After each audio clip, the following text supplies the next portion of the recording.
আল্লাহ আমাদের হেফাজত করুন এই সমস্ত খারাপ মানুষ থেকে, বলেন আমিন। কিছু মানুষের মাথা অলরেডি খারাপ হয়ে গেছে আগস্টের 5 তারিখের পর। আমার মনে হয় এদেরকে পাবনায় পাঠানো দরকার। তাছাড়া এই কোরআন শরীফ বুখারী শরীফ দিয়ে হবে না, এদের বাকারি শরীফ লাগবে। এতদিন তো আপনি কথা বলেননি। যে সমস্ত দল মাসলুম আমি তাদের সাথে জেলে ছিলাম। বাইরে আমরা যে যাই করি না কেন, ভেতরে কিন্তু জালেমরা সব আমাদের এক জায়গায় রাখবে। সে জামাত ইসলাম বলেন, বিএনপি বলেন, চরমনায় বলেন, হেফাজত বলেন, খেলাফত বলেন, সব দেশ এক জায়গায়। ৭৬ জনকে এক জায়গায় রেখেছে, তার ভেতরে হেফাজত আছে, জামাত আছে, বিএনপি আছে, চরমনার মুরিদ আছে, সব এক জায়গায়। অথচ বাইরে টুপি নিয়ে মারামারি করি, হাত বাঁধা নিয়ে মারামারি করি। এক কথা বলছে না কেন? ভেতরে জালেমরা সব এক জায়গায় রেখে তালা লাগিয়ে রাখ থাক। সামনে যেন এরকম কোন পরিবেশ আসতে না পারে। কিছু ক্যান্সার এই মাসলুম দলদের ভেতরে ঢুকে ঢুকে এই দলগুলোকে কালার করার জন্য চেষ্টা চালাচ্ছে। আমি এই দেশের 14 দল বাদ দিয়ে, কারণ ওগুলো সব কুলাঙ্গার, কারণ ওরা ওই জালেমদেরকে সাহায্য করেছে, সহযোগিতা করেছে। এই জন্য ওগুলো বাদ দিয়ে বাকি যারা আমরা আছি সবগুলো যেহেতু মাসলুম, এদের ভেতরে অন্তত কোনো ক্যান্সার যেন ঢুকতে না পারে। যেইটাই দেখবেন উল্টাপাল্টা কথা বলে, ওইটার আপনি পাবনায় পাঠিয়ে দেবেন দড়ি দিয়ে বেঁধে। এই কথা বলছেন এখন। অথবা এলাকায় যদি কোনো কারেন্টের খাম্বা পান, টাইট করে বেঁধে রাখবেন। আলহামদুলিল্লাহি রাব্বিল মাশরিকাইনি ওয়া রাব্বিল মাগরিবাইন আল্লাযী খালাকা কুল্লা শাইইন যাওজাইন وأوجب علينا الإحسان بالوالدين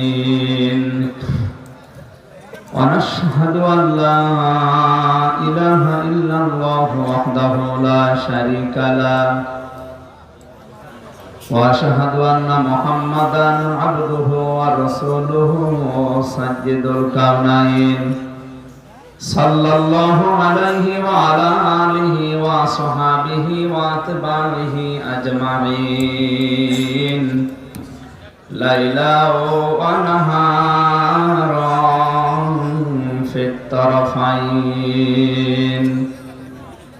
فقد قال الله تعالى في كلامه المجيد وبرهانه التوحيد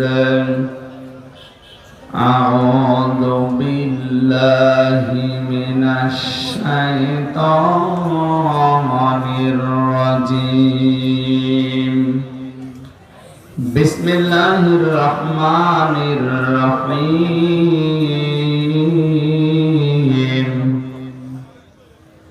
ولا تسبوا الذين يدعون من دون الله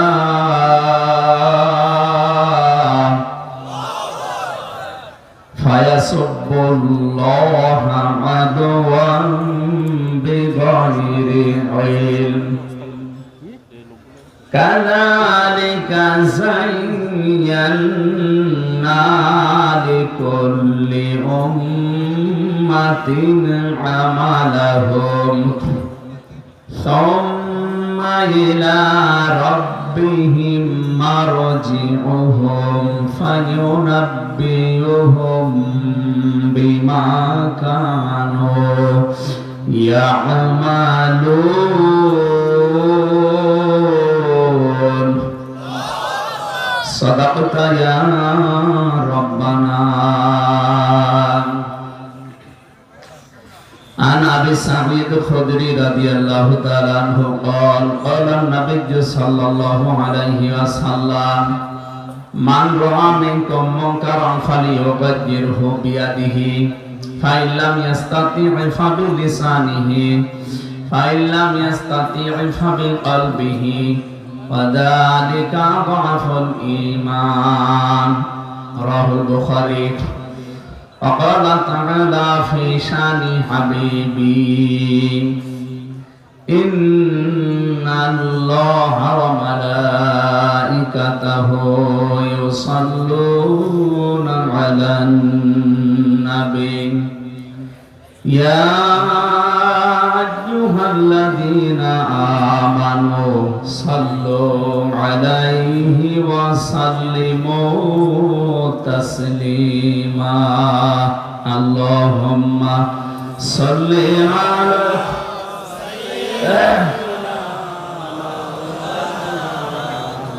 এদিকে জায়গা আছে না, ওখানে যে বসেন যান। শেষাতে কি করছেন কি এখানে ওই মানুষগুলো ওখানে বসিয়ে দেন, যান তাড়াতাড়ি যান। হ্যাঁ, কথা বলবেন না, এমনি আস্তে করে ধরে জোর করে বসিয়ে দেন। বাংলাদেশের ঐতিহ্যবাহী জেলা কুমিল্লা লালমাই থানার অন্তর্গত কনকশ্রী এলাকাবাসীর উদ্যোগে তাফসীরুল কোরআন মাহফিলের স্বনামধন্য সভাপতি জনাব মাওলানা মুফতি আখতার হোসাইন আজাদি দামাত বারকাতুহুল আলিয়া, বলেন আমিন। এই মাহফিলে এতক্ষণ যিনি আলোচনা রাখলেন ইসলামিক চিন্তাবিদ মুফাসসিরে কোরআন আলহাজ মাওলানা আরিফ বিল্লাহ সিদ্দিকী ছোটপীর সারসিনা দরবার শরীফ। কথা বললেন মাওলানা হোসাইন মাহফুজ চুয়াডাঙ্গা। এখানে বসে আছেন আপনাদের এই কুমিল্লার কৃতি সন্তান ইসলামিক চিন্তাবিদ শিক্ষাবিদ হাজারো আলেমের উস্তাদ শ্রদ্ধাভাজন বড় ভাই আলহাজ মাওলানা জাফর আহমেদ মজুমদার দামাত বারকাতুহুল আলিয়া, মঞ্চে বসা অন্যান্য উলামা ইকরাম, সামনে বসা মুসলমান ভাইরা, পর্দার আড়ালের সম্মানিতা মা এবং বোনেরা, প্রশাসনের ভাইরা, প্রাণ প্রিয় কুমিল্লাবাসী, আল্লাহর দরবারে শুকরিয়া জানাচ্ছি যিনি আমাদেরকে কথা বলার শক্তি দিয়েছেন। বহু মানুষ আছে পৃথিবীতে, সব আমাদের মতোই কথা বলতে পারে না। এই যে বাক শক্তি, যেটা কথা বলা, এটা আল্লাহ নিজে দিয়েছেন। খালাকাল ইনসান আল্লামাহুল বায়ান। আল্লাহ তাআলা বলেন আমি মানুষ বানিয়েছি, আমি কথা বলা শিখিয়েছি। এই কে কথা বলেন কি? যে কথা বলা দরকার সেটা বলেন না, হ্যাঁ ইশারায় করবেন ভাই, একটু বসিয়ে দেন। কিছু মানুষের আসলে বিবেক নেই, সবাই বসে আছে দেখতে পাচ্ছেন আপনি, যে এতগুলো মূর্তি ভাঙা হলো এরপরও এরা দাঁড়িয়ে থাকে, আরো ভাঙা লাগবে, আর কত ভাঙবো, হাত ব্যথা হয়ে যায়, শেষ পর্যন্ত কোড়াল দিয়ে ভাঙা লাগে। হ্যাঁ, কুষ্টিয়ার 5 রাস্তার মোড়ে যেটা, ওটা হয়নি, শেষ পর্যন্ত মেশিন নিয়ে এসে ভাঙা লিখছে, বেগো দিয়ে। শয়তান এত শক্ত, ওরে বাবা বাবা। এগুলো তো অত শক্ত না, এই 2-1টা দেন তো এমনি চলে যাবে। হ্যাঁ, এখানে এই ব্যাস খালি কান্দে করে ঘুরে বেড়াও না। ওই যে যারা দাঁড়িয়ে আছে রাস্তায়, ওগুলো ধরেন, ধরে ওই সব জায়গায় বসিয়ে দেন। ভাই আপনাদের জন্য বলছি বারবার, আমরা কোরআনে কারীম শুনতে এসেছি, এটা একটা ইবাদত। এটা কি? এই যে মানুষগুলো বসে আছে, কত ব্যস্ত মানুষ জানেন এরা, এক ঘন্টার দাম কত এদের। এরা শুধু ইবাদত মনে করে আমরা বসে আছি। আজকে আফদালুল ইবাদাতি তিলাওয়াতুল কোরআন। পৃথিবীতে যত নফল ইবাদত আছে সবচাইতে উত্তম ইবাদত এইটা, কারণ এখানে কোরআন পড়া হবে, কোরআন শোনানো হবে, কোরআন বোঝানো হবে, কোরআন কি করে আমল করা লাগে সেই ব্যবস্থা করা হবে। কথা বলে ঠিক কিনা? সুতরাং আমরা এখানে ইবাদত মনে করে বসেছি। যারা এখানে বসে আছেন, কথা বলতে যারা পারেন অন্তত বলেন আলহামদুলিল্লাহ। আপনারা শুনতে এসেছেন, আপনাদের দায়িত্ব দিয়েছেন আল্লাহ 2টা, ফাসতামিউ লাহু আনসিতু, মনোযোগ সহকারে শুনবেন আর চুপ থাকবেন। এই 2টা দায়িত্ব পালন করা যাবে না ইনশাআল্লাহ। এবার দেখি তো কেউ কথা বলে কিনা। ওই দেখো না, এখানে কথা বলে আমার মনে হয় সেরকম হবে না। আল্লাহর 2টা আদেশ আপনারা শ্রোতা হিসাবে যদি মানতে না পারেন, আমি বক্তা হিসাবে যেটা বলবো ওটা কিন্তু আমারও মানা সম্ভব হবে না। বারবার ডিস্টার্ব করলে কথা ভুলে যাব। এজন্য আশা করছি মনোযোগ দেন, এটা ইবাদত। এটা কি ইবাদত? 2 নম্বরে চুপ থাকবেন একেবারে, যা হয়ে যায় যা, একেবারে নিস্তব্ধ হয়ে যান, তো মনে হবে যে এটা কবরস্থান। খুব জরুরি হলে ইশারা করবেন, কথা বলবেন না। আমরা যারা বলতে আসি, আমাদের হাতে তো আর হেদায়েত আল্লাহ দিয়ে দেয়নি যে আমি এসে আপনাদের সব দিয়ে দিলাম। দিয়েছে? নবীকেও আল্লাহ দেয়নি। আল্লাহ রাব্বুল আলামিন বলেন ফাযাক্কির ইন্নামা আনতা মুযাক্কির লাস্তা আলাইহিম বিমুসাইতির। হে নবী, আপনাকে আমি দারোগা পুলিশ করে পাঠাইনি যে মানুষ পিটিয়ে হেদায়েত করবে, কোনো দরকার নেই। সঠিক কথাগুলো তুলে ধরেন। আমি আল্লাহ নিজে তাদের উপরে আপনাকে কর্ম নিয়ন্ত্রক বানাইনি, আমি নিজে এটার কর্ম নিয়ন্ত্রক। এর দায়িত্ব আমি আল্লাহ নিজের উপরে রেখে দিয়েছি। আপনার কাজ হচ্ছে ওমা আলাইনা ইল্লাল বালাগ, পৌঁছিয়ে দেবেন। কি করবে? সুতরাং আমাদের দায়িত্ব পৌঁছিয়ে দেওয়া। নবী যদি এখন বেঁচে থাকতেন তিনি এখন এই কাজটা করতেন, তিনি নেই। তার ওই দায়িত্বটা এখন আলেম হিসাবে আমাদের কাঁধে এসে পড়েছে। আমরা অনেকে আলেমের হাদিস শুনি, আল উলামা ওয়ারাসাতুল আম্বিয়া, আলেমরা নবীর ওয়ারিস, শুনে অনেকে আনন্দে আত্মহারা। আরে বাবা, আমার প্রশংসা করেছে নবীজি, অথচ এটা প্রশংসার জন্য শুধু না, এটা একটা বিশাল দায়িত্ব নবীজি দিয়েছেন।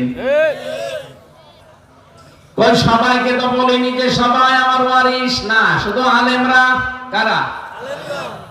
আল্লাহর নবী বলেন ইন্নাল উলামা, এখানে আলিফ লাম আছে, এর আগে ইন্না আছে।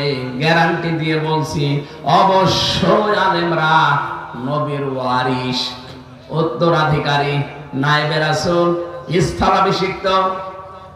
আমি নবী নিজে এই পৃথিবীতে টাকা পয়সা, অর্থ সম্পদ, ধন দৌলত রেখে গেলাম না, রেখে গেলাম ইলম। কি রাখলাম? সুতরাং জ্ঞান যারা পাবে, ইলম যারা পাবে, এই মানুষগুলোই নবীর ওয়ারিস। এই জ্ঞান দুই ধরনের আছে, দুনিয়া এবং আখিরাতের।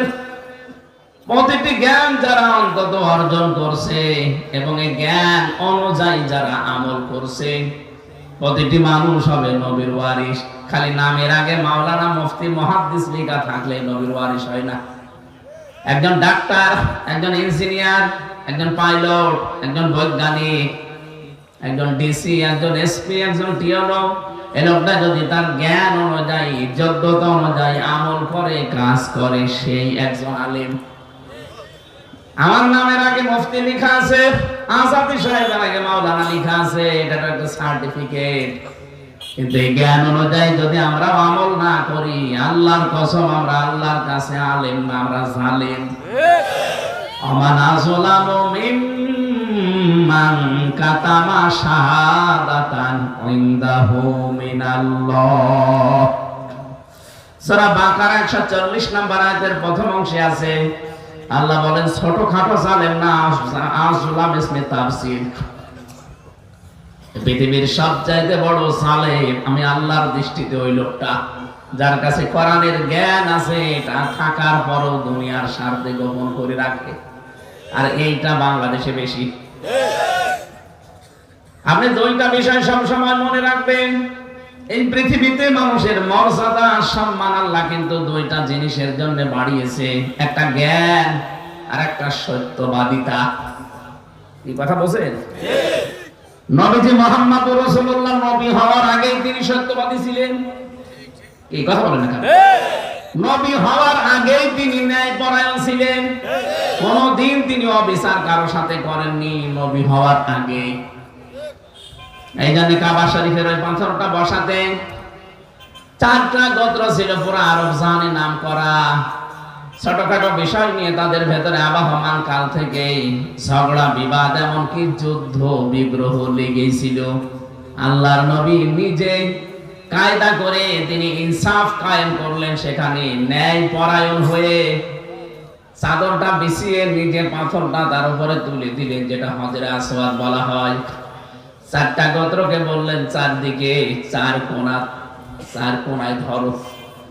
4টা গোত্রের যারা লিডার আছে এদেরকে 4 কোণা ধরতে বলে বললেন এবার চলো আস্তে আস্তে কাবার পাশে এসে নবীজি নিজে হাতে করে ওখানে বসিয়ে দিলেন। 4 বংশ খুশি হয়ে গেল। সুবহানাল্লাহ। কাউকে তিনি বিরক্ত করেননি, বিতাড়িত করেননি, কাউকে তিনি বিরাগ করেননি, প্রত্যেককেই সমান অধিকার দিয়েছেন। ওই দিন থেকে 1000 বছরের গন্ডগোল, মারামারি, যুদ্ধ, বিগ্রহ নিমেষেই সব শেষ হয়ে গেল। সুবহানাল্লাহ বলতে পারো? আমাদের যে আদম নবী আলাইহিস সালামের নাম আমরা শুনি আদি পিতা, তাকে যে আল্লাহ সম্মান দিয়েছেন এত বেশি, ফেরেশতাকে দিয়ে তাকে সেজদা দিয়েছেন, এটা জানেন না? কেন দিয়েছিলেন? এই জ্ঞানের কারণে। রব্বুল আলামিন বলেন ওয়া আল্লামা আদামাল আসমাআ কুল্লাহা সুম্মা আরাদাহুম আলাল মালাইকা। আমি আদমকে যত নাম আছে সব শিখিয়ে দিলাম। এখানে যেহেতু মাওলানা আছে, বহু আলেম মনে করে এখানে সিলেবাস ভুক্ত আলেম যারা চিন্তা ভাবনা করে না তারা বলতে পারবে না। গবেষক যারা চিন্তা ভাবনা করে, আপনি এখানে এসএম এর বহু বচন আসমা, শুধু নাম বলতে আলু পটল ঝিঙা এগুলোর নাম না। আপনি একটু মনে চিন্তা করেছেন কোনদিন আয়াতটা নিয়ে? যে আল্লাহ বলেন আমি আদমকে নাম শিখিয়েছি, যত নাম আছে এ নাম বলতে যদি আপনি শুধু মনে করেন ঝাল পটল বেগুন ঝিঙা, এটা কথা হলো। যেহেতু আল্লাহ নিজে ক্লাস নিচ্ছে, শিক্ষককে আল্লাহ সরাসরি আল্লাহ নিজে ক্লাস নিচ্ছে শিক্ষক হিসাবে। 2 নম্বরে ছাত্র যেমন তেমন না, পৃথিবীর আদি পিতা প্রথম মানুষ একদিকে, আর একদিকে তিনি নবী। বলেন তো কত দামি ছাত্র। 3 নম্বরে যেখানে ক্লাস হচ্ছে সেখানে লাকসাম লাল মায়ের মতো জায়গা নাই, পুরাপুরি জান্নাতে। সুবহানাল্লাহ। তার মানে ক্লাসরুম অনেক দামি, ছাত্র দামি, শিক্ষক তো সরাসরি কে? আল্লাহ। আপনার কি কোনোদিন চিন্তা হয় যে এত বড় ক্লাসে দামি জায়গায় এত বড় ছাত্রকে আল্লাহ ক্লাস নিয়ে আলু পটল ঝিঙা এগুলোর নাম শিখাবে? গুরুত্বপূর্ণ ক্লাসে এই শিখায় মানুষ। ক্লাস যত দামি দেখবেন সেখানে ওই রকম গুরুত্বপূর্ণ জিনিস শেখানো হয়। এখানে আমার প্রশ্ন হচ্ছে, এখানে আসমা দিয়ে আল্লাহ শুধুমাত্র এই সমস্ত জিনিসের নাম বলেননি। ওখানে আপনি তাফসিরে দেখবেন, আধুনিক তাফসির গুলোতে যত ন্যায় এবং যত অন্যায় সমস্ত কিছু একদিনই আল্লাহ আদম নবীকে শিখিয়ে দিয়েছিলেন।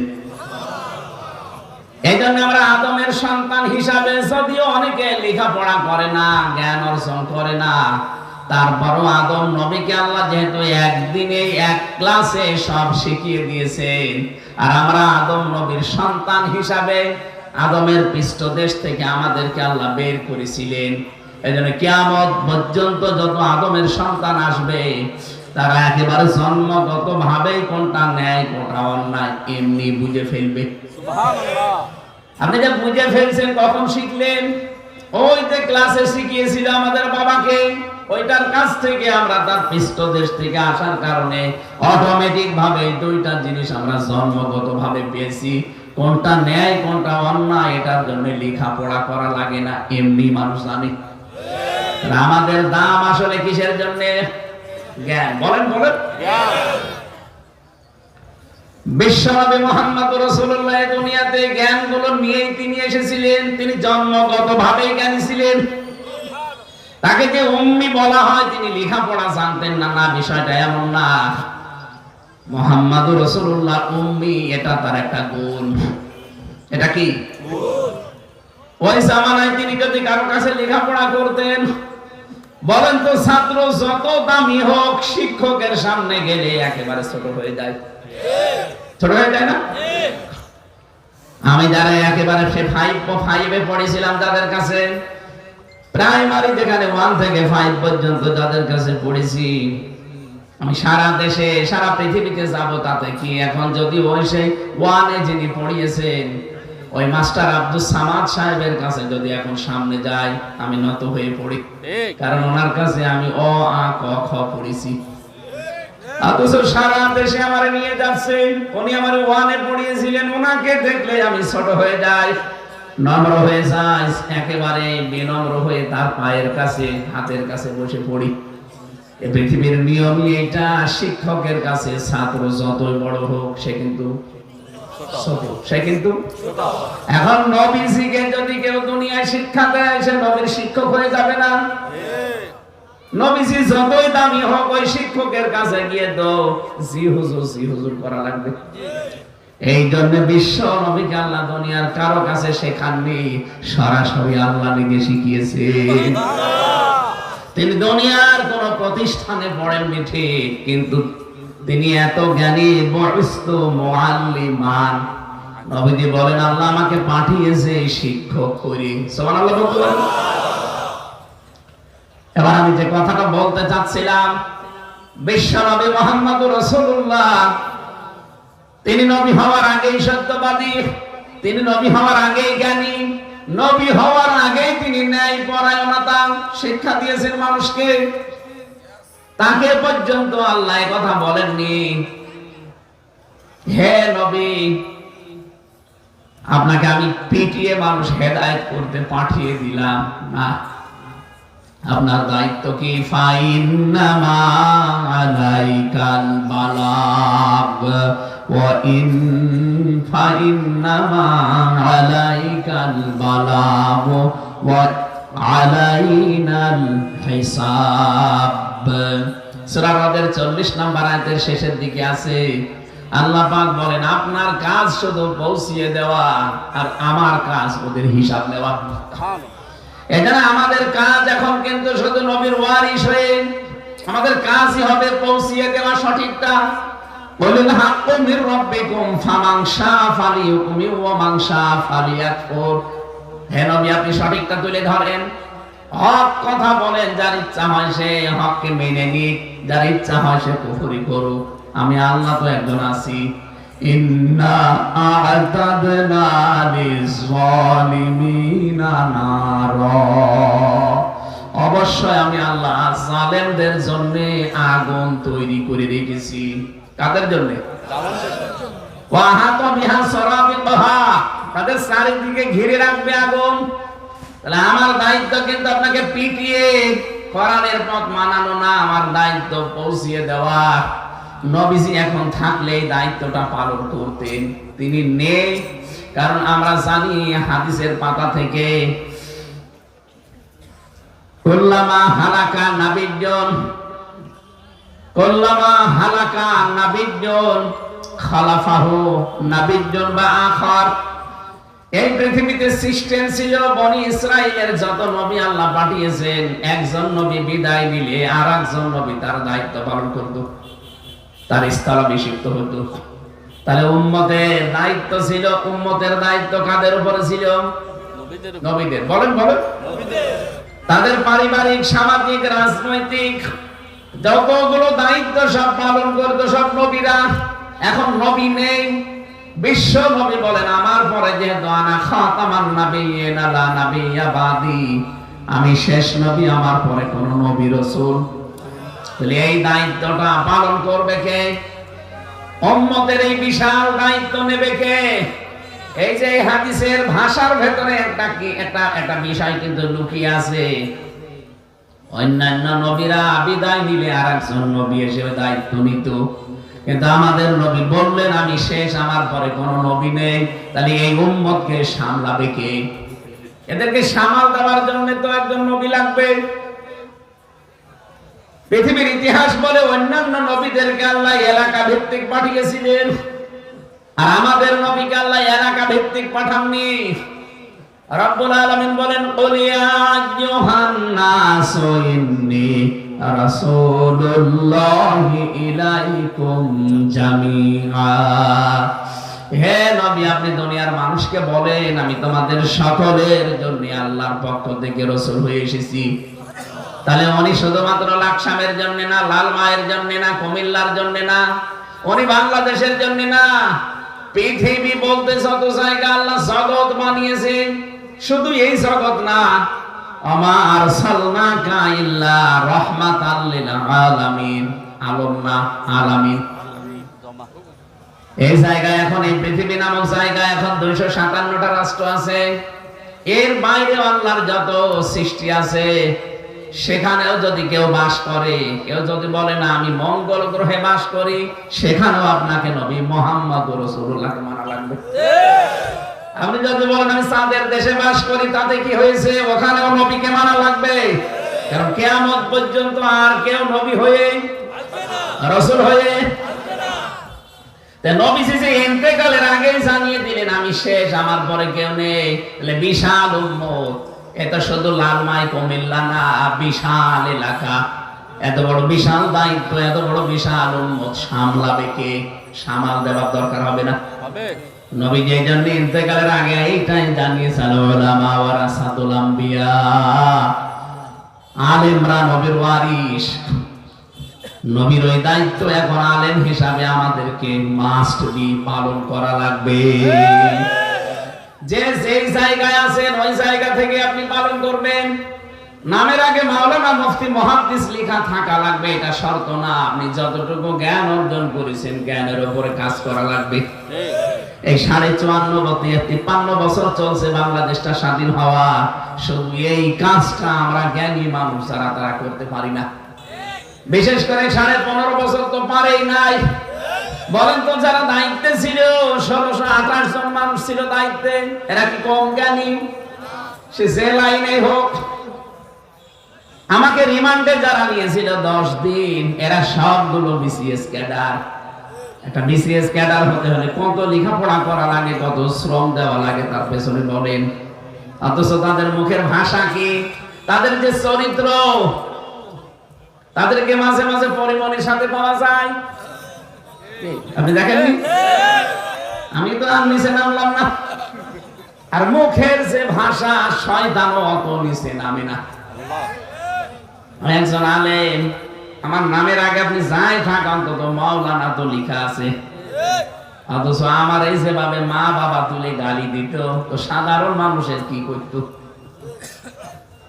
চোখের উপরে কালো কাপড় দিয়ে বেঁধে নিয়ে পেছনে হাত বেঁধে দিত, মাজায় দড়ি দিয়ে ডান্ডা বেড়ি দিয়ে মনে হচ্ছে ছাগল টেনে নিয়ে যাচ্ছে।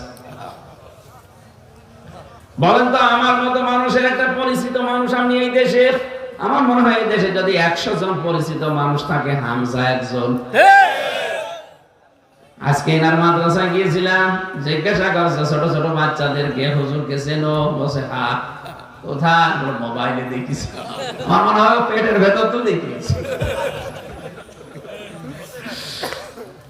সেদিন গিয়েছিলাম ওই যে পটুয়াখালী, মায়ের কোলে বসে বসে একজন কি খাচ্ছে জানো? মায়ের কোলে বসে কয় বছর হতে পারে? 2 বছর 2.5 বছর হবে। আমি রাস্তা দিয়ে যাচ্ছি, বলছে হামজা। আরে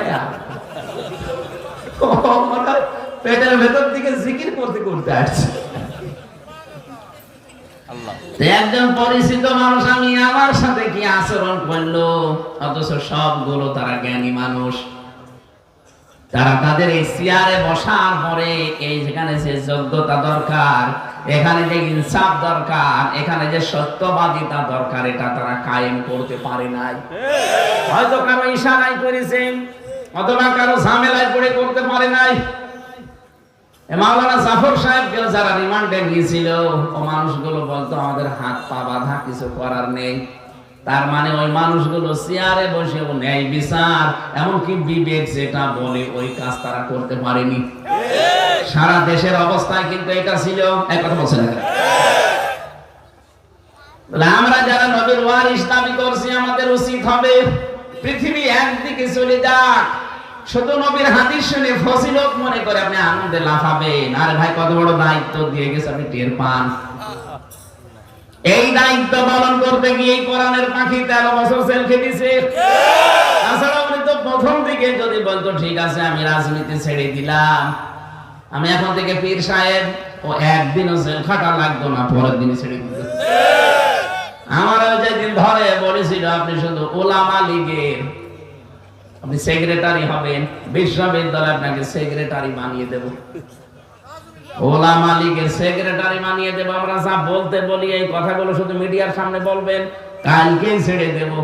3 বছর জেল খাটা লাগতো না, 3 দিনেই বের হয়ে চলে আসতাম। না, এত মিথ্যা কথা বলা যাবে না।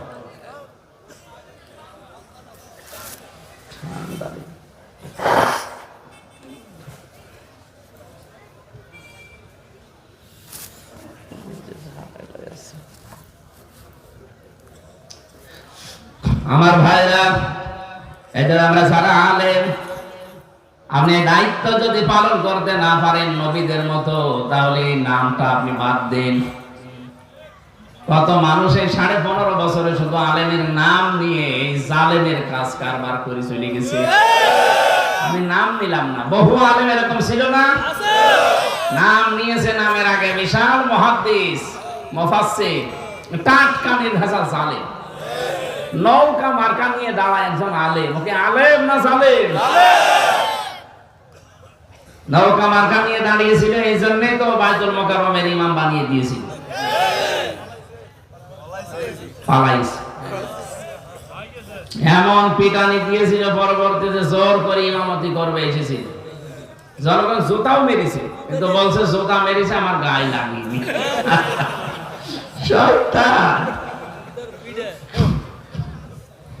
সুতরাং আমরা যারা আলেমের দাবি করছি, আরে ভাই কিয়ামতে আপনি তো মুখ দেখাবেন আল্লাহর নবীর সামনে, কি বলবেন আপনি? আল্লামা সাঈদীও দাঁড়াবে, আপনিও দাঁড়াবেন। আপনি শুধু মানুষকে ধোঁকা দিয়ে বোকা বানিয়ে রেখেছেন যে আমি সুন্নি। কিসের সুন্নি আপনি? আপনি তো বেদাতি।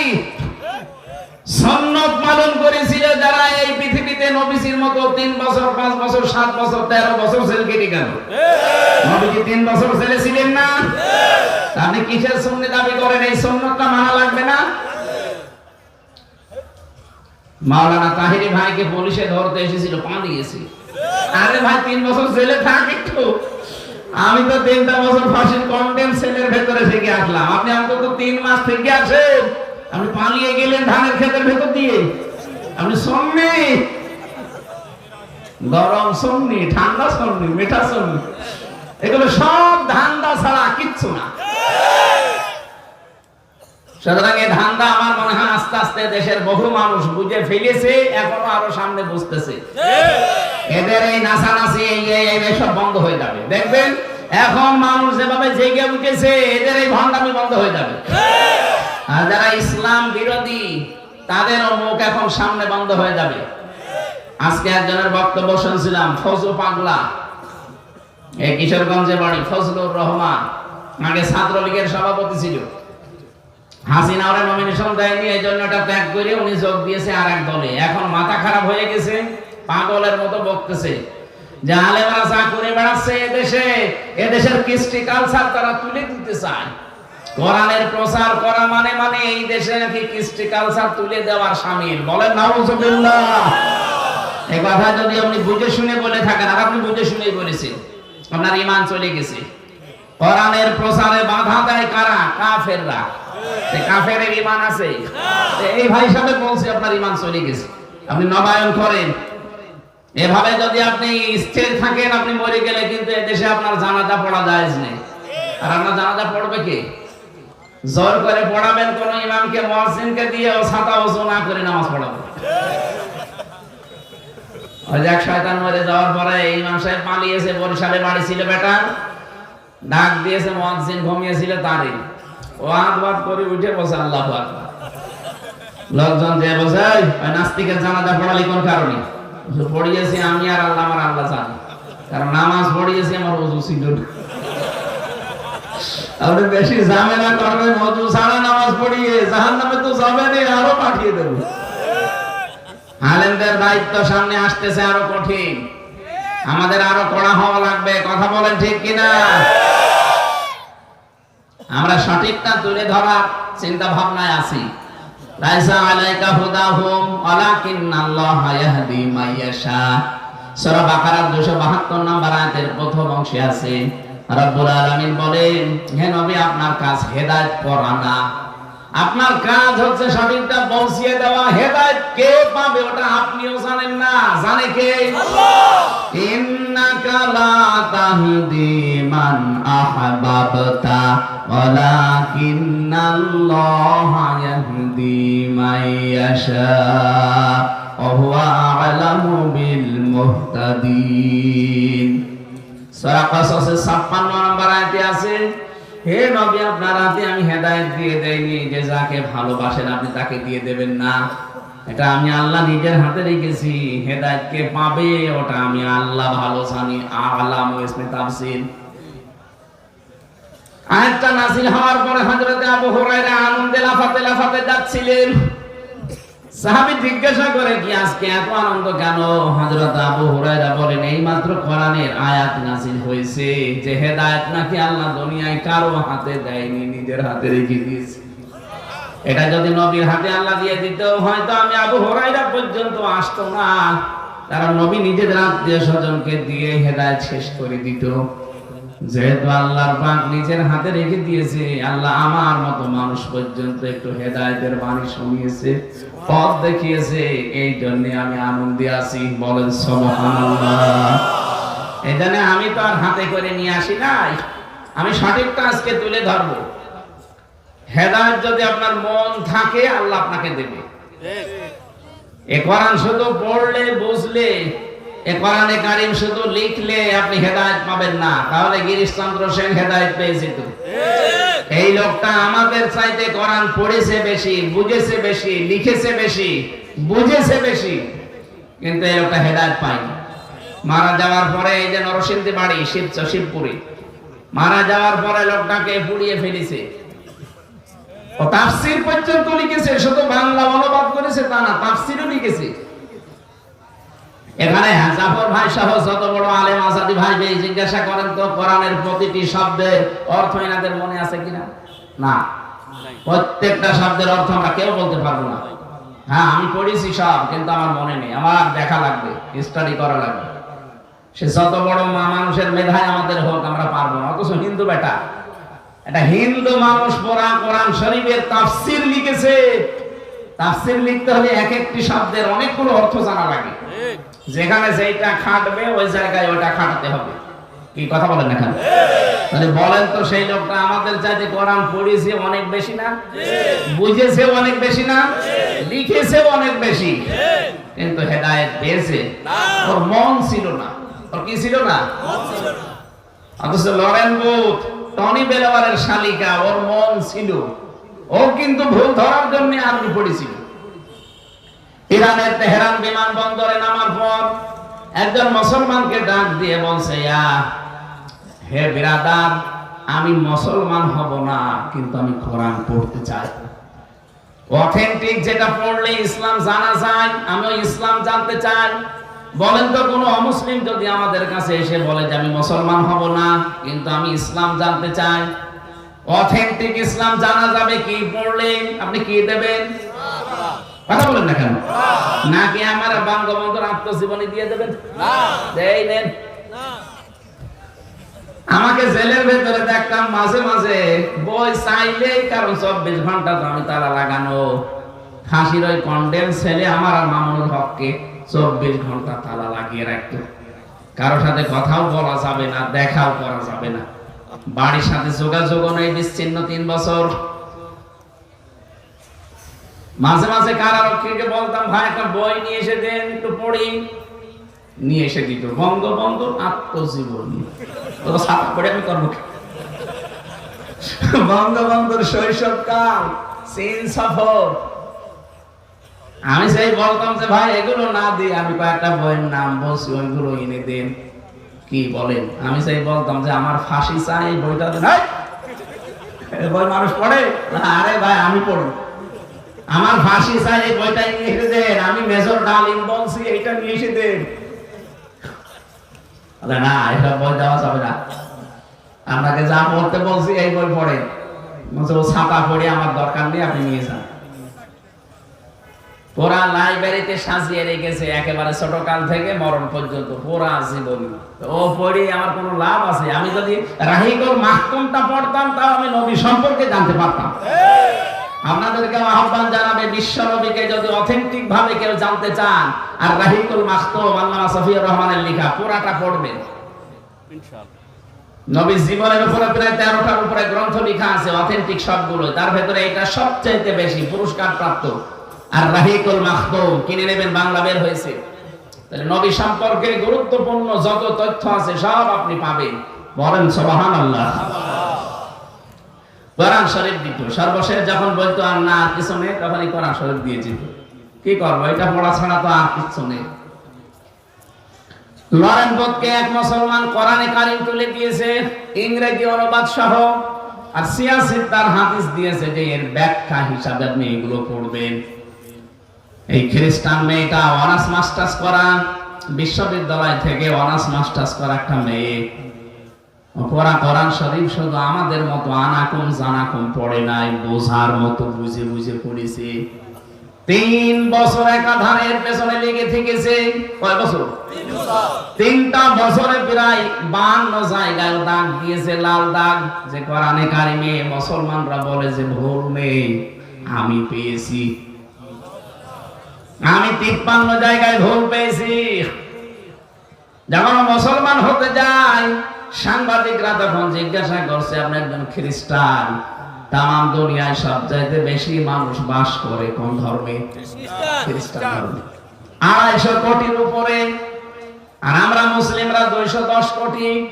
এরপরে অন্যান্য জাতিরা আছে, তার মানে জাতি হিসাবে আমরা কিন্তু 2 নম্বরে আছি, কিন্তু মায়ের খাওয়ায় আমরা 1 নম্বরে। তাম দুনিয়ায় সবচাইতে বেশি মানুষ বাস করে কোন ধর্মে?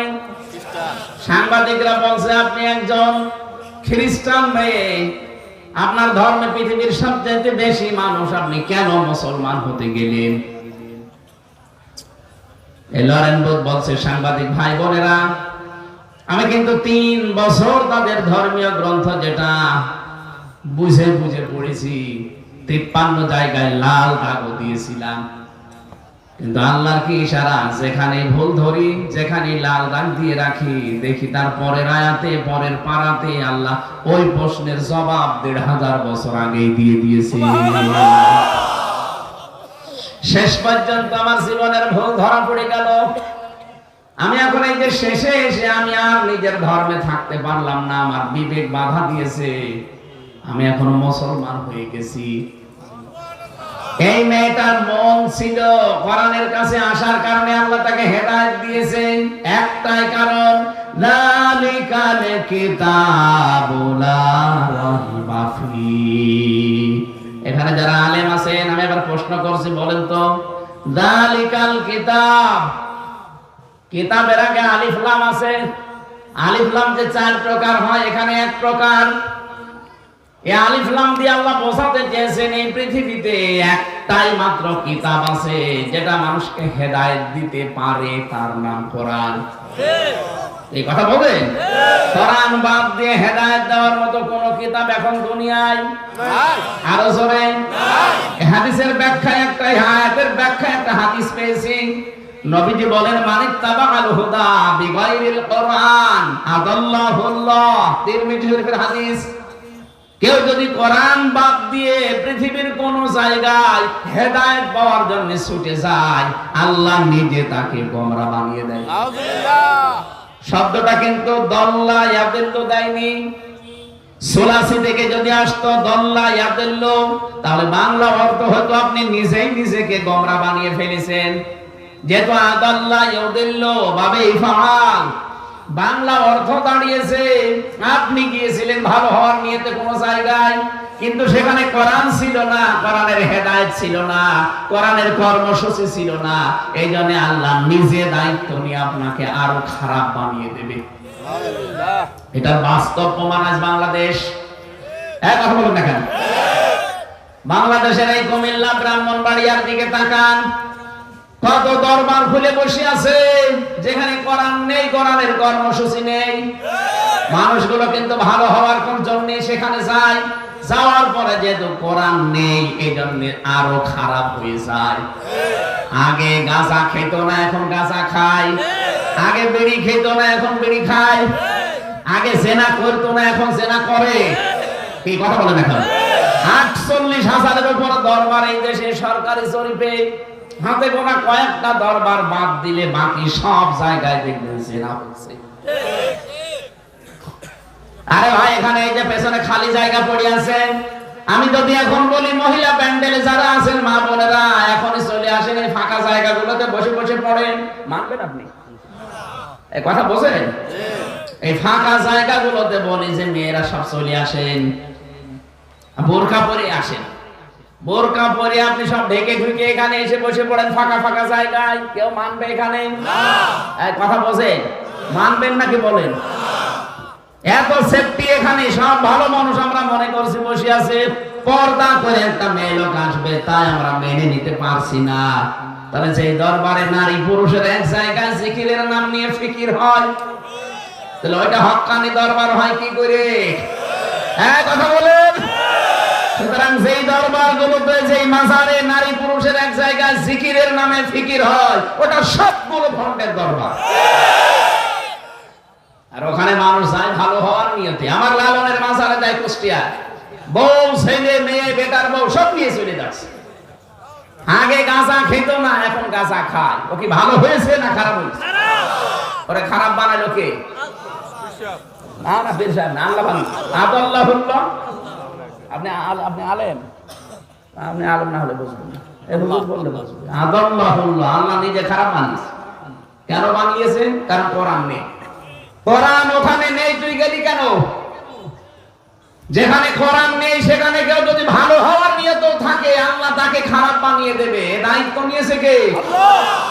আপনি কথা কত শক্ত কথা টের পেয়েছেন। সুতরাং এখন থেকে সিদ্ধান্ত নিয়ে বাড়ি যাবেন।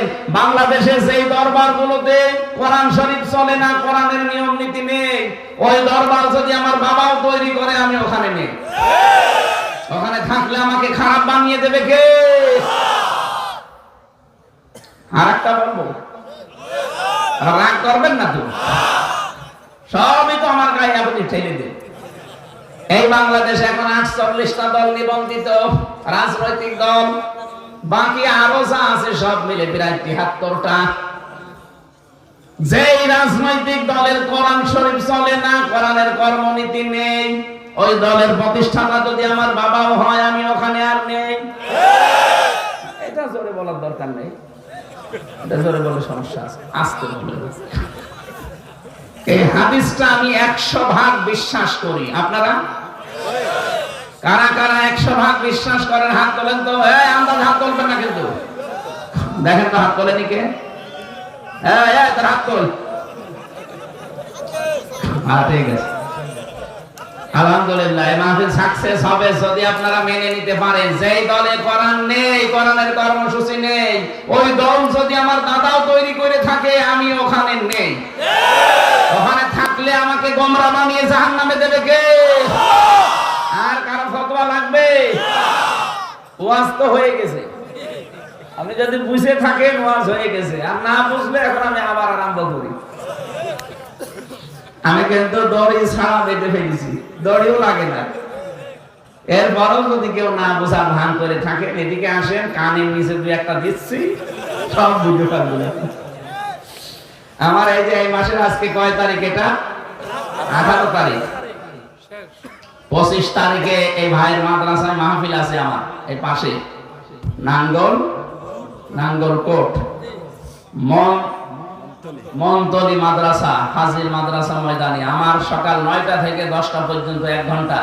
আমরা একটা আলাদা সাবজেক্টের উপরে কথা বলবো। কত দূর এখান থেকে? 15-16 কিলো। অসুবিধা নেই, আপনারা যাবেন, ফজরের নামাজ পড়ে চলে যাবেন।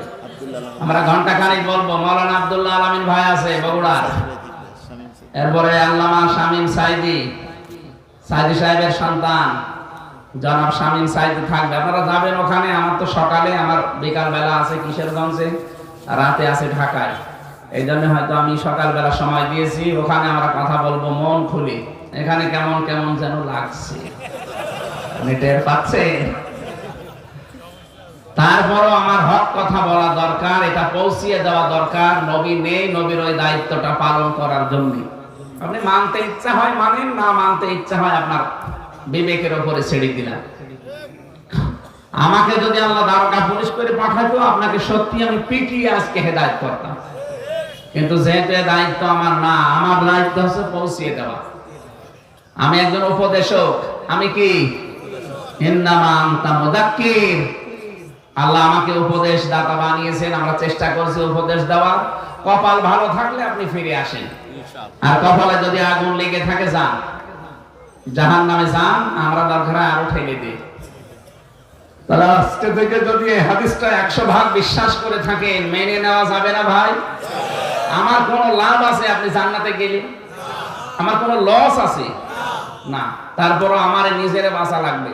কারণ আপনি যদি জাহান্নামে যান, কিয়ামতে হয়তো আমার এই সামনে নিয়ে দেখা হয়ে গেলে বলবেন, এই যে এর তো আমাকে জানায়নি, যে কোরআন যেখানে ছিল না সেখানে যে যাওয়া নিষেধ ছিল, এই আমারে জানায়নি। আল্লাহ এরে আমি চাই শেষে আমারও ধরে আপনি জাহান্নামে নিয়ে যাবেন। এই কারণে আমারে বাঁচার জন্য হলেও বলা লাগছে। 2 তলা নৌকা চলছে, কয় তলা বলেন বলেন? 2 তলা নৌকা চলছে, উপর তলায় আছি আমরা 10-12 জন, আর আপনারা নিচ তলায়। বারবার উপরে পানি নিতে আসে। আমরা যদি বলি ঝামেলা করেন কেন, নিচে পানি নেই, আপনারা যদি বলেন ঠিক আছে হুজুর আর আসবো না, বিরক্ত হন, নিচে তো পানি আছে, একটা তক্তা খুলে নেব। আপনারা নিজের একটা তক্তা খুলতেছেন, উপরে আমরা যারা বসে আছে এত বড় বড় হুজুর সব যদি বলে ঠিক আছে যা করছি কর, অসুবিধা নেই, নিচে যারা আছে ওরাই ডুবে মরবে না, আমাদের নিয়ে মরবে। আরে ভাই এই দেশে যা হচ্ছে, আলেমরা জীবন বাজি রেখে গালিগালাজ শোনার পরও কথা বলে এমনি না, বলে তো এই কারণে আপনারা যা করছেন ওইভাবে করলে তো ডুবে শুধু নিজে মরবেন না, গজব আসবে, আমাদের ডুবাবেন। এই কারণে বাঁচার জন্য হলেও আমাদের নিজেদের রিস্ক নিয়ে বলা লাগে। অথচ এই কথাগুলো কিছু মানুষের হাতে ঘা লাগে, কারণ তারা ব্যবসা করে খেতে পারছে না, তারা চাঁদাবাজি হচ্ছে না, তখন তারা রেগে যায়। আর চাঁদাবাজি হবেও না এই দেশে ইনশাআল্লাহ। আজকে দেখেন না বায়তুল মুকাররমে কি পিটানো পিটিয়েছে, চাঁদা চাইতে গেছে শয়তান। এখানে ঐক্যবদ্ধ হওয়া লাগবে। এখানে জামাত, বিএনপি, জাতীয় পার্টি চরমনায় দেখা দেখিনি, যেই দল চাঁদাবাজি যেই করুক তার বিরুদ্ধে সব এক হয়ে যাওয়া লাগবে। কত জায়গায় দেখতে পাচ্ছি এখন চাঁদা দেয় না বলে ট্রাকের কাজ ভেঙে দিচ্ছে। এত সাহস পায় কোথায়? যে দলের লোক হোক, যেখানেই চাঁদা এই নাম শুনবে সব এক হয়ে যাবে। নবী মুহাম্মদ রাসূলুল্লাহ বলেন, আমি যখন সত্যের পক্ষে দাঁড়িয়েছি একজন অসহায় মানুষের সাথে নিয়ে, আল্লাহ আমার সাথে 2 জন ফেরেশতা পাঠিয়েছে বাঘের রূপ ধারণ করে। সূরা মাউনের তাফসীর বলেন, এতিমের অর্থ সম্পদ আত্মসাৎ করেছিল এই আবু জেহেল। নবীজি এতিমকে সাথে নিয়ে গেলেন, বললেন চাচা এর বাবা ইন্তেকালের আগে টাকা রেখেছিল আপনার কাছে, টাকাগুলো ফেরত দেন। ঠিক আছে ভাতিজা আমি দিতেছি। ভেতর থেকে টাকা এনে যখন দেয়, সাঙ্গপাঙ্গ যারা আছে চামচারা বলে আপনি কি করেন, মোহাম্মদ তো একা একজনকে সাথে নিয়ে এসেছে, আপনি টাকা দিয়ে দিলেন। আবু জেহেল বলে, দেখো আমার ভাতিজা মোহাম্মদ যখন আমার সামনে দাঁড়িয়েছে, আমার মনে হচ্ছিল তার 2 দিকে 2টা বাঘ হাঁ করে আছে। আমি যদি ওই সময় কথা না শুনি তাহলে আমাকে তো ধরবে, এই সামনে যারা আছে তাদেরকেও ধরবে। আমি শুধু নিজে বাঁচি নাই, তোমাদেরকেও বাঁচিয়েছি। এখান থেকে কয়েকটা শিক্ষা বের হয়। 1 নম্বরে নবীজি মুহাম্মদুর রাসূলুল্লাহ যাকে নিয়ে গিয়েছিলেন সাথে করে, একটা এতিম মানুষ, অসহায় মানুষ, নবীজি শুধু অসহায়ের পাশে দাঁড়িয়েছেন, এই কারণে কিন্তু আল্লাহ সাহায্য পাঠিয়েছেন। আজ আমরা অসহায় মানুষ যারা, যাদের কাছে চাঁদা চাওয়া হয়, যাদেরকে চিন্তায় করা হয়, যে মানুষগুলোকে অসহায়তার সুযোগ নিয়ে তাদেরকে দুর্বল করে করে মামলা, মিথ্যা মামলা দিয়ে তাদের জীবন নষ্ট করা হয়। অনেকে আমরা দেখতে পাচ্ছি আগস্টের 5 তারিখের পর থেকে মিথ্যা বাণিজ্য শুরু করেছে মামলা দিয়ে। না, এখানেও এক হওয়া লাগবে। অন্যায় যারা করেছে আপনি যতটুকু করেছে অতটুকু করতে পারেন। হয় না করতো যতটুকু আপনি অত্যাচারিত হয়েছিলেন অতটুকু তার উপরে করতে পারেন। ওই লোকটা যদি আপনার কাছে চাঁদা চেয়ে থাকে তাহলে আপনি তার কাছ থেকে নিন, সমান সমান হবে।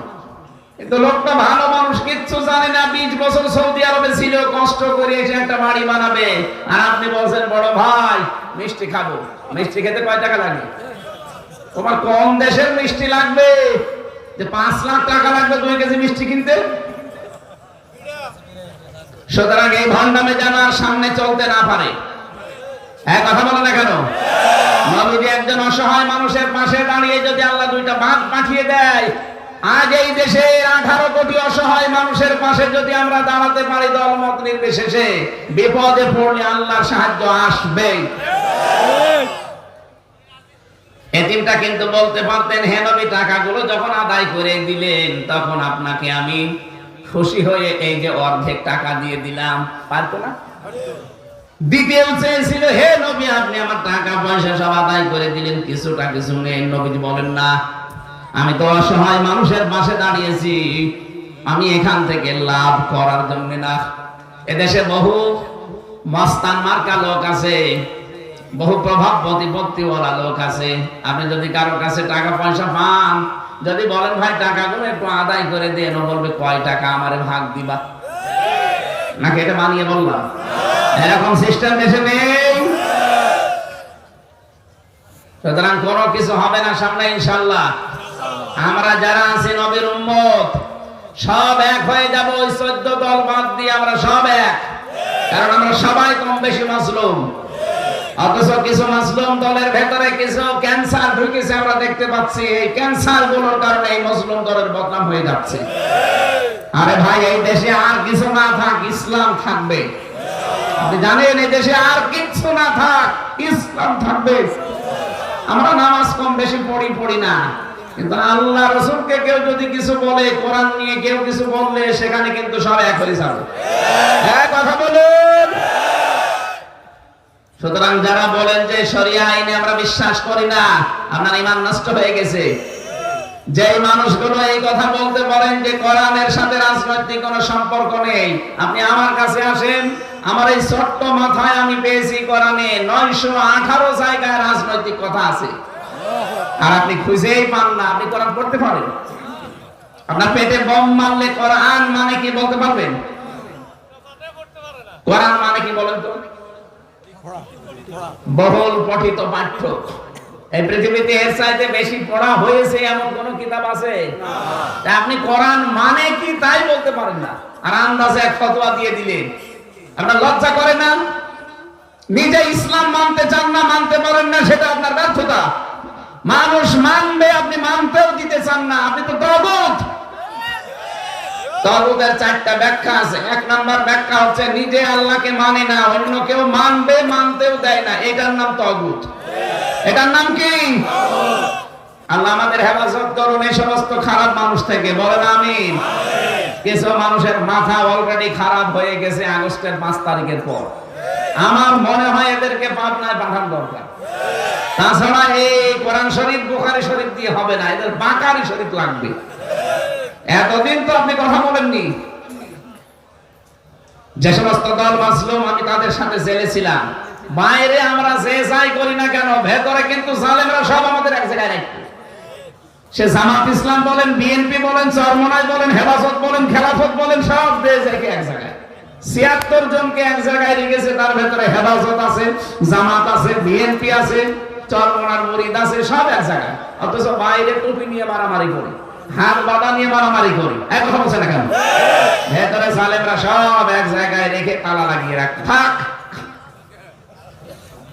সামনে যেন এরকম কোন পরিবেশ আসতে না পারে। কিছু ক্যান্সার এই মাসলুম দলদের ভেতরে ঢুকে ঢুকে এই দলগুলোকে কালার করার জন্য চেষ্টা চালাচ্ছে। আমি এই দেশের 14 দল বাদ দিয়ে, কারণ ওগুলো সব কুলাঙ্গার, কারণ ওরা ওই জালেমদেরকে সাহায্য করেছে, সহযোগিতা করেছে। এই জন্য ওগুলো বাদ দিয়ে বাকি যারা আমরা আছি সবগুলো যেহেতু মাসলুম, এদের ভেতরে অন্তত কোনো ক্যান্সার যেন ঢুকতে না পারে। যেইটাই দেখবেন উল্টাপাল্টা কথা বলে, ওইটার আপনি পাবনায় পাঠিয়ে দেবেন দড়ি দিয়ে বেঁধে। কি কথা বলছেন এখন? অথবা এলাকায় যদি কোনো কারেন্টের খাম্বা পান, টাইট করে বেঁধে রাখবেন। সংস্কার চলছে বাংলাদেশে, চলছে না? সব দল থেকে বলা হচ্ছে সংস্কার তাড়াতাড়ি করেন, সংস্কার করে একটা সুষ্ঠু নির্বাচন দেন। আরে ভাই, এটাই আমরাও চাই। সংস্কার না করে নির্বাচন দিবে। এক মহিলা বিয়ে করার পরে শাশুড়ি যে বলছে, তুমি যাই করো না কেন, আমার কিন্তু নাতি চাই। দেবর যে বলছে, ভাবি কি করবা জানি না, আমাদের কিন্তু ভাতিজা চাই। ননদ যে বলছে, ভাবি কি করবা জানি না, আমাদের কিন্তু ভাইয়ের ছেলে চাই। স্বামী এসে বলছে, ওগো কি করবা জানি না, আমার কিন্তু ছেলে চাই। আরে দাঁড়ান, এখনো কেবল বিয়ে করে আসলাম, বাসরও হয়নি। কেউ নাতি চান, কেউ বেবি চান, কেউ ভাতিজা চাচ্ছেন, কেউ পুতি চাচ্ছেন। আমার সময় দেবেন না? অন্তত বিয়ে হলো, বাসর ঘর হোক, 1 বছর যাক, এরপরে যদি নাতি, এরপরে বেবি, এরপরে ভাতিজা সব হবে, আমার সময় দেওয়া লাগবে। সময় না দিয়ে যদি বলেন দেন দেন, আমি কি ডাউনলোড করে নিয়ে আসবো? যাদেরকে আমরা দায়িত্ব দিয়েছি, আরে ভাই তারা তো চেষ্টা চালাচ্ছে। জালেমরা কি করে গেছে আপনি টের পাচ্ছেন? একটার পরে একটা খালি আসতেছে, একটাই হাত দেবে দেখে আরেকটা মাথার উপরে বিস্ফোরা। কি করবে তারা? আর এরা তো রাজনৈতিক দূরদর্শিতা এদের নেই, তারপর ও যে চালিয়ে যাচ্ছে। ধন্যবাদ। আর আপনি এখনই যদি বলেন না আমার নাতি চাই, আমার বেবি চাই, আমার ভাতিজা চাই, তো কি বাইরের দেশ থেকে ডাউনলোড করে নিয়ে আসবে? ওরা সময় না দিলে পাবে কোথায়? একটা নাতি হতে, একটা ছেলে হতে কতদিন সময় লাগে বলেন বলেন? 1 বছর সময় লেগে যায়। আপনি একেবারে কিছু না দিয়ে শুধু দেন দেন করেন। এই জন্য আমরা চাই সংস্কার যখন চলছে আরো দ্রুত করেন। বিশেষ করে 1628টা চেয়ারে যারা ছিল, একটাকেও যেন রাখা না হয়। সবগুলো জালেম আর জালেমদের দোষ। কথা বলেন না কেন? এদের কারণে এই খারাপ মহিলা, এই পচা বস্তার মতো নিকৃষ্ট একটা মানুষ, দুর্গন্ধ বের হয়। তামাম দুনিয়া 257টা রাষ্ট্র কেউ নিতে রাজি না, নিয়েছে ওনারে আল্লাহর ওলি।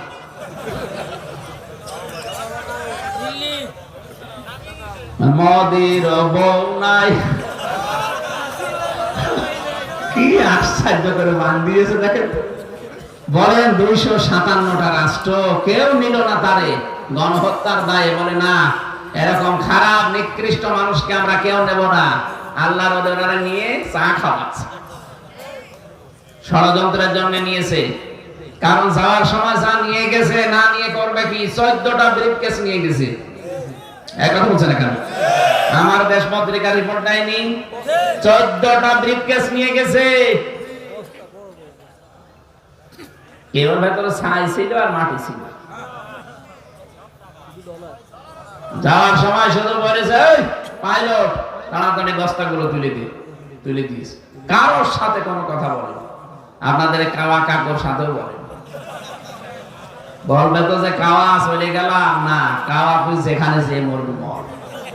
আমারও যদি বলে যেত নাম্বারটা জোগাড় করে যে হামজা 3 বছর জেল খাটালাম, চলে গেলাম, দোয়া করো, কিছুই বলে না, চলে গেল। এখন চলেছে, যদি স্থির থাকতো তাও তো হইতো যে দুর্বিসন্ধি করছে। দুর্বিসন্ধি কোন পর্যায়ে পৌঁছিয়েছে? বিভিন্ন সময় বিভিন্নটা অ্যাপ্লাই করেছে, একটাও হালে পানি নেয়নি। এখন শুরু করেছে হিন্দুদের দিয়ে। আমি এই জন্য একটা পড়লাম সূরা আনআম, এবার ভালো করে শুনবেন। সূরা আনআম 165টা আয়াত আছে, 20টা রুকু আছে, মক্কায় নাযিল হয়েছে। মাত্র একটা আয়াত পড়েছি, 108 নাম্বার আয়াত। জবান খুলে আয়াত থেকে তাফসীর শোনার মন মানসিকতা নিয়ে আপনি পড়বেন না, চলে যাবেন। আমি বাস্তবের সাথে আয়াতটা মিলিয়ে দেব ইনশাআল্লাহ।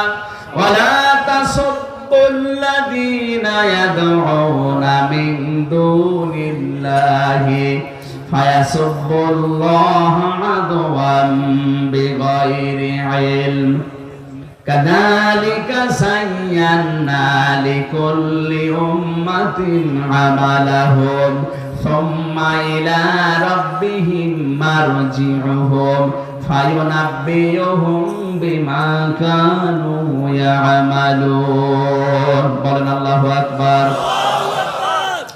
সূরা আনআম কোন সূরা? বলেন বলেন।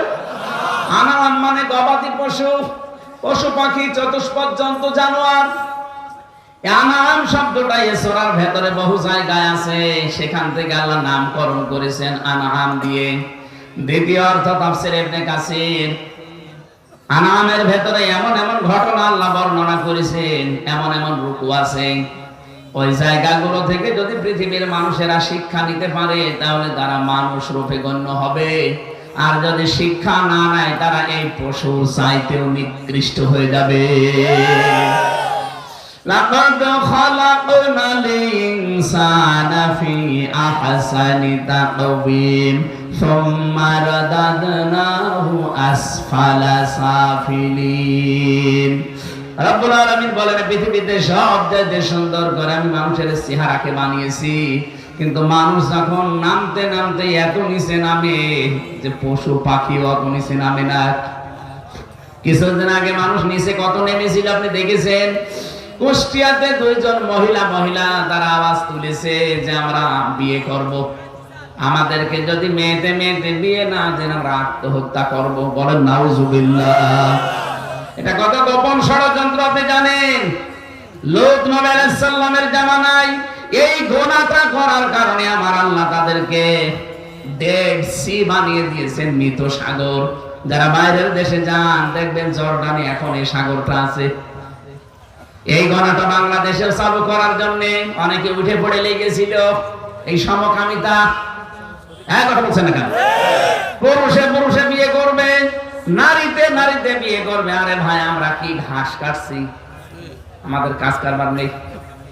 আপনারা মেয়েরাই যদি বিয়ে করেন তা আমরা কি করব? হ্যাঁ, কথা বলছেন না? আমাদের কোনো কাজ নেই নাকি আমাদের পছন্দ হয় না? আপনি নিজেরা করে যদি শেষ করে দিতে পারতেন তো হতো। আপনি তো আল্লাহর পুরা সৃষ্টিকে পাল্টিয়ে ফেলছেন। কথা বলেন না কেন? একজন বিপরীত লিঙ্গের প্রতি আকর্ষণ তৈরি করেছে কে? সেইটা আপনি বাদ দিয়ে নিজেদের ভেতরে এই কাজ করে, এই কাজটা পৃথিবীতে লূত নবীর উম্মতেরা আরম্ভ করেছিল। আল্লাহ এত রাগ করেছিলেন পুরা জমিনকে উল্টিয়ে দিয়েছেন। এই বাংলাদেশে যদি এরকম কাজ শুরু হয়েছে তো আমার মনে হয় এই দেশটাকে আল্লাহ গণার কারণে উল্টিয়ে দিত। কারণ সেখানে আল্লাহর অবাধ্যতা একেবারে সর্বশেষ পর্যায়ে পৌঁছে যায়। আল্লাহ পাক বলেন, ইন্নামা নুবলি লাহুম লিয়াজদাদু ইসমা ওয়া লাহুম আযাবুম মুহিন। মানুষের গুনাহ যখন পরিপূর্ণ হয়ে যায় তখন আমি তাদেরকে অপমানজনক শাস্তি দেই। আপনি দেখছেন না আমেরিকার অবস্থা? ৭০,০০০ পানি আগুন লেভানো যন্ত্র তারা ব্যবহার করছে। ৭০,০০০ মেশিন ফিট করেছে, একটা দুইটা না, ৭০,০০০। কিন্তু যেখানে পানি দেয় সেখানে আগুন আরো দাও করে চলে। আপনি আল্লাহর সাথে পাল্লা দিয়ে পারবেন? বলেন। তারা এত নিচে নেমেছিল, গরু ছাগল যেভাবে রাস্তার ধারে যৌন তাদের যৌনতা পূরণ করে, ওরা ঠিক ওই জায়গায় নেমে গিয়েছিল। আর ১৫০০ বছর আগে আমাদের নবী জানিয়েছেন, যে জাতির ভেতরে জেনা ব্যভিচার ওপেন হয়ে যায় তখন আল্লাহ ওই জাতির উপরে নিকৃষ্ট গজব নাযিল করে। এখন শুনলাম আমেরিকার এই দাবানল আরো ছড়িয়ে পড়ছে। আরে ভাই, এতটুকু জায়গা না, এই বাংলাদেশের মতো ৫৯টা দেশ জোড়া দিলে যত বড় হয় আমেরিকা এত বড়। সেখানে এই যে লস অ্যাঞ্জেলস এর পুরো শেষ, পুরাটা শেষ। এখন আশপাশের রাষ্ট্রে, আশপাশের বিভিন্ন প্রদেশে ছড়িয়ে পড়ছে আগুন। এই আগুন মোকাবেলা করার পৃথিবীতে কারো শক্তি নেই। এই জন্য তারা বলছে আমাদের সব যন্ত্র শেষ, আপনারা আজান দিন। এখন আজান দিন, কাজ কারবার করবা উল্টা পাল্টা, এখন আজান দিন। এই জন্য আমরা যখন আল্লাহর আইনের বাইরে কোনো এমন কিছু আবিষ্কার করে মানুষ তখন এত নিচে নামে যে পশু অত নিচে নামে না। সেই পশু পাখি, চতুষ্পদ জন্তু, জানোয়ার, এদের ভেতরে নিকৃষ্ট একটা জীব আছে, তার নাম কুকুর। নাম কি? কুকুর। কুকুরের চাইতে আরেকটা নিকৃষ্ট আছে, তার নাম শুকুর। শুকুর আর কুকুরের চাইতে নিকৃষ্ট জীব এ দুনিয়ায় আছে? আর আমরা কুকুরকে এত খারাপ মনে করি, অথচ ওই মানুষগুলো দেখেন তাদের নিজেদের বাচ্চাদেরকে কাছে রাখে না, কুকুরের বাচ্চা কাছে নিয়ে তারা ঘুমায়। কুকুরের ভেতরে আমি তার জীবনী পড়ে দেখেছি, আমি এটা তাফসীরের ভেতরে পেয়েছি। কুকুরের ভেতরে কয়েকটা গুরুত্বপূর্ণ গুণ আছে।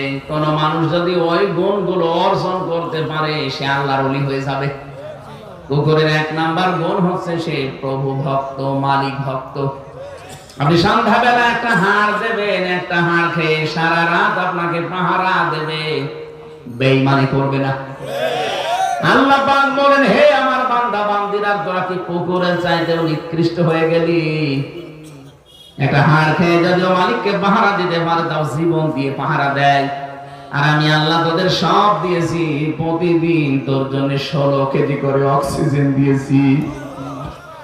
এদিকে সূর্যটা জ্বালাতে আমার 32,000 কোটি ফরেনহাইট বিদ্যুৎ খরচ হয়। কত?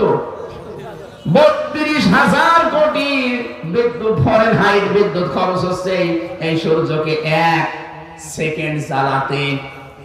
1 সেকেন্ড চালিয়ে রাখতে আমার এতগুলো বিদ্যুৎ খরচ হয়। কোনদিন জিবরাইল তোর কাছে গিয়ে বলেছে যে আপনার এই মাসে আপনি গোসল করে নিজের শরীর শুকিয়েছেন, রোদে কাপড় শুকিয়েছেন, এই কয় টাকা বিল হয়েছে দেন? আমার মনে হয় আমাদের যা মেজাজ, জিবরাইল যদি মাসে মাসে বিলের কাগজ নিয়ে আসতো, ও দাঁত মুখ সব খুলে যেত। একটা টাকা কোনদিন চায় না জিবরাইল এসে। 16 কেজি করে অক্সিজেন, আপনি একটু হাসপাতালে খবর নেন 1 কেজি অক্সিজেনের দাম কত। রাব্বুল আলামিন বলেন, আমি এগুলো তোদেরকে সাপ দিলাম, কোনদিন একটা টাকাও তোদের কাছে চাইনি। কোন কারণে তোরা আমার নাফরমানি করিস? একটা কুকুর যদি হাড় খেয়ে তার মালিককে জীবন দিয়ে পাহারা দিতে পারে, আমি তোদের মালিক কত কিছু দিয়েছি। অন্তত তোরে আমি সবসময় ডাকি না, মাত্র 24 ঘন্টায় 5টা বার আমার কুদরতি পা তোদের সামনে দিয়ে বলি যে আমার একটু সেজদা দিয়ে যা। এরপর অনেক নাফরমান বান্দা বান্দি আছে 24 ঘন্টায় 5 বারও সেজদা দেয় না। আছে না? কান খাড়া করে শোনেন, মুসলমানের কাছে আমি নামাজের কথা কম বেশি বলি না, আজকে বলছি। যে মুসলমান দাবি করে নামাজ পড়ে না, কিন্তু মুসলমান দাবি করার কোনো হক রাখে না। এখানে মুসলমান যদি নামাজ না পড়েন, আল্লাহ কিন্তু আপনার দায়িত্ব ছেড়ে দেয়। আজকে থেকে সিদ্ধান্ত নিয়ে বাড়ি যাবেন, যত কঠিন অবস্থা হোক জীবনে, ফরজ সেজদা আমি ছেড়ে দেব না। পারবেন না এই সিদ্ধান্ত নিতে? আজরাইল যতদিন না আসে ততদিন আমি অন্তত ফরজ নামাজ ছাড়বো না। এতে যা হয়ে যায় যাক, এটা যদি আমার দুনিয়া সব হারিয়ে যায় যাক, দুনিয়া আমি করব কি? আমি বিশাল সাম্রাজ্য রেখে গেলাম, এখন যদি চোখ বন্ধ হয়ে যায়, বলেন তো সাম্রাজ্য দিয়ে আমার কি হবে? আমি আমার নিজের কথা বলছি, আমার 3 পুরুষ। আমার নিজের বাবা রিয়াজউদ্দিন, তার বাবা জাহান আলী, তার বাবা নমাজ আলী।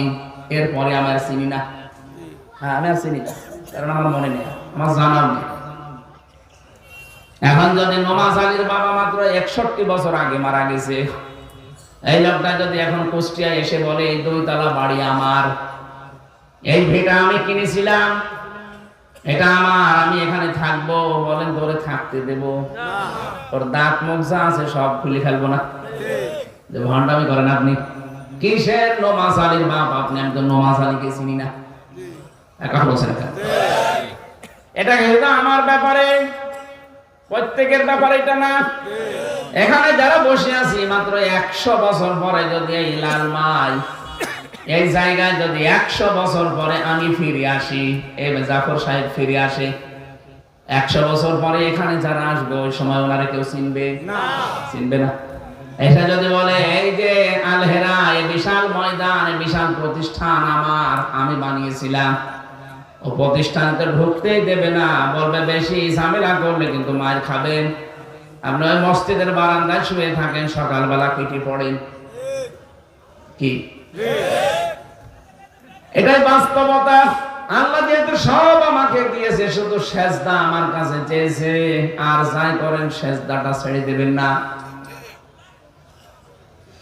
পশু পাখির ভেতরে যে গুণগুলো আছে, কুকুরের ভেতরে প্রথম গুণটা আমরা এখনো অর্জন করতে পারি নাই, এখনো আমরা আমাদের মালিকের ভক্ত হতে পারি নাই। এই সূরা থেকে আমরা পড়েছিলাম মাত্র একটা আয়াত। আল্লাহ পাক বলেন, ওয়ালা তাসুবুল্লাযিনা ইয়াদউনা মিন দুনিল্লাহ, ওরা আল্লাহ বাদে যাদেরকে ডাকে তোমরা তাদেরকে গালি দিও না। ফায়াসুবুল্লাহ আদওয়াম বিগাইরি ইলম, তাহলে তারা অজ্ঞতাবশত অথবা রাগের বশবর্তী হয়ে ওরা হয়তো সীমা লঙ্ঘন করে শেষ পর্যন্ত আমি আল্লাহকে গালি দিয়ে ফেলবে। এই যে সাম্প্রদায়িক সম্প্রীতির সবচাইতে বড় উদাহরণ এই আয়াত। এই জন্য আবহমান কাল থেকে বাংলাদেশে আজ পর্যন্ত সাম্প্রদায়িক কোনো দাঙ্গা লাগে নাই। কথা বলেন না কেন? বিশ্বে যে মাইক্রোসফট, এটা খ্রিস্টানরা চালায়। এরা রিপোর্ট দিচ্ছে তাম পৃথিবীর 257টা রাষ্ট্রের সবচাইতে বেশি সাম্প্রদায়িক সম্প্রীতি নিয়ে বাস করে বাংলাদেশের মানুষ। এই দেশের ওসা শুরু হয়, পূজা শুরু হয়, এক সময় কেউ কাউকে বাধা দেয়। হ্যাঁ, মাঝে মাঝে আমরা দেখি কোন মন্দির ভাঙা হয়। এই কুমিল্লায় মন্দিরে কোরআন শরীফ ঠাকুরের পায়ে রাখা হয়েছিল। এটা কিন্তু কোন মুসলমান করে নাই, করেছে যারা রাজনৈতিক উদ্দেশ্য নিয়ে। যেই লোকটা এই কাজ করেছিল, কোরআন শরীফ রেখেছিল কুমিল্লায় মন্দিরের ঠাকুরের পায়ে, ওর সাথে আমার জেলখানায় দেখা। এই যে পাশের নোয়াখালী, এটা কুমিল্লা না? নোয়াখালীর হাতিয়ায় বাড়ি একজনের, ওই যে কি মজনু ধর্ষণের আসামি, মজনু নাম শোনেননি? এই মজনুরের একটা মাঝে মাঝে ঘর সামনে জেলখানার এরিয়া ঝাড় দিত। ডাক দিয়ে একদিন বললাম, এই তোর শরীর চলে না, মেশিন চলে কি করে? আমি কিছু করিনি। আপনি আমার দিকে তাকিয়ে দেখতে পারেন না? আমি ওই কাজ করতে পারি, আমার শরীরই চলে না, আসলে শরীর চলে না, একেবারে হ্যাংলা। এর কাছে 2 টাকা, ওর কাছে 2 টাকা, এভাবে চাইছে, জেলখানার ভেতরে চলে। আমি 3টা বছর ওর সাথে দেখেছি, ঝাড় দিত, এরিয়া ঝাড় দিয়ে বেড়াতো। তোর নামে আপনি এই মামলাটা দিয়ে ওর জীবনটা এভাবে নষ্ট করে দিলেন। ওর এখন ধর্ষণ মামলার আসামি দিয়ে শুনলাম 30 বছর জেল খাটা লাগবে। যতগুলো আসামি আমি দেখেছি এইভাবে বহু মানুষকে মিথ্যা মামলা দিয়ে, মিথ্যা সাক্ষী দিয়ে ফাঁসিয়ে দিয়েছেন। নিজেরা অপরাধ করবে, অপরাধটা একটা নিরপরাধ মানুষের মাথার উপরে চাপিয়ে তাকে শেষ করে দেবে। এটা চলছিল না দেশে। যে কথাটা বলছিলাম, এই মজনু শুধু না, এরকম বহু মামলা মানুষকে দিয়ে দিয়ে যারা জীবনটা শেষ করে দিয়েছেন। এই সাম্প্রদায়িক সম্প্রীতির কথা তুলেছিলাম এই কারণে, যারা পালিয়ে গেছে, শুধু হাসিনা না, যত মানুষ দেশ থেকে পালিয়েছে ওরা কিন্তু বসে নেই। ওদের দোসরদেরকে গোপনে গোপনে কাজে লাগাচ্ছে, যখন পারছে না তখন হিন্দুদেরকে দিয়ে কাজে লাগাচ্ছে। হিন্দুরা এখন বুঝে ফেলেছে। আপনি দেখেন সারা দেশে, আমি তো ঘুরছি সেদিন, খুলনা, মাগুরা, গাইবান্ধা, এরপরে লালমনিরহাট, ঠাকুরগাঁও, যতগুলো হিন্দু সব নেতা এবং পুরোহিত, ঠাকুর, তারা বলছে আমরা বিশ্বাস করে ফেলেছি এই দেশে কোরআনের আইন ছাড়া আমরাও শান্তি পাবো না। আমাদেরকে সাম্প্রদায়িক সম্প্রীতির নাম নিয়ে দাঙ্গা বাঁধাতে চায় এক শ্রেণীর কিছু দুষ্কৃতিকারী চরিত্রহীন মানুষ। তারা এই দেশের 18 কোটি মানুষের ভেতরে হিন্দু আমরা যারা আছি, খ্রিস্টান যারা আছি, ইহুদি যারা আছি, বৌদ্ধ যারা আছি, তারাও কিন্তু দেশের 18 কোটি মানুষের মতোই মানুষ। মানুষ না? তা আপনি 18 কোটির ভেতরে মুসলমান দাবি করে যদি আওয়ামী লীগ করতে পারেন, বিএনপি করতে পারেন, জামাত করতে পারেন, চরমনাই করতে পারেন, আমি হিন্দু মানুষ হয়ে কেন জামাত ইসলামী করতে পারবো না? তারা বুঝে ফেলেছে অলরেডি যে কোরআনের আইন ছাড়া এই দেশে আমাদের অধিকার ঠিক থাকবে না।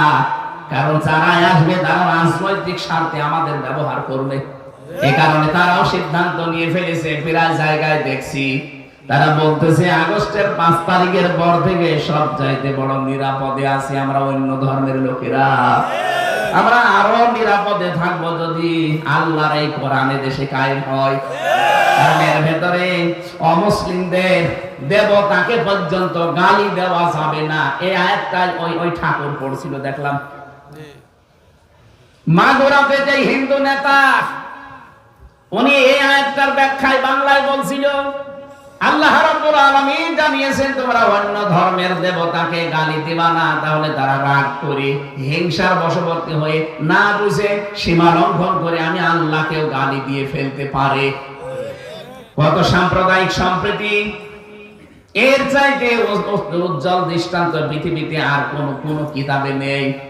রব্বুল আলামিন এতটুকু শেষ করেননি, কাযালিকা যায়্যানা লিকুল্লি উম্মাতিন আমালাহুম। আল্লাহ বলেন প্রত্যেকটি ধর্মের কাজকর্ম আমি তাই সেই জাতির কাছে সুশোভিত করে দিয়েছি যে যেই ধর্মে আছে, মিনাল্লাযীনা ফাররাকু দীনাহুম ওয়া কানু শিয়াআ কুল্লু হিজবিন বিমা লাদাইহিম ফারিহুন।